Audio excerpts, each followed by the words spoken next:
शेतकरी बांधवांनो, राज्यभरामध्ये अशा बऱ्याचशा ग्रामपंचायती आहेत, ज्या ग्रामपंचायतीची मुदत संपलेली आहे.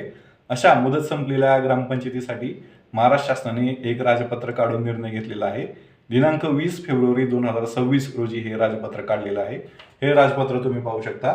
या राजपत्रामध्ये महाराष्ट्र शासनानं असे सांगितलेलं आहे की दिनांक 28 फेब्रुवारी 2026 रोजी किंवा त्यापूर्वी ज्या ज्या ग्रामपंचायतीची मुदत संपलेली आहे, अशा मुदत संपलेल्या ग्रामपंचायतीचा कारभार प्रशासक आणि प्रशासकीय समितीच्या माध्यमातून पाहिला जाईल. आणि ह्या प्रशासक आणि प्रशासकीय समितीमध्ये स्वतः जे काही विद्यमान म्हणजे चालू सरपंचच असतील प्रशासक आणि विद्यमान जे काही उपसरपंच आणि विद्यमान सदस्य आहेत, हे सर्व मिळून यांची समिती नेमली जाईल. असे विद्यमान सरपंच आणि उपसरपंच सदस्य प्रशासक आणि प्रशासकीय समितीमध्ये असतील आणि तेच पुढील 6 महिन्यापर्यंत मुदत संपलेल्या ग्रामपंचायतीचा कारभार पाहतील.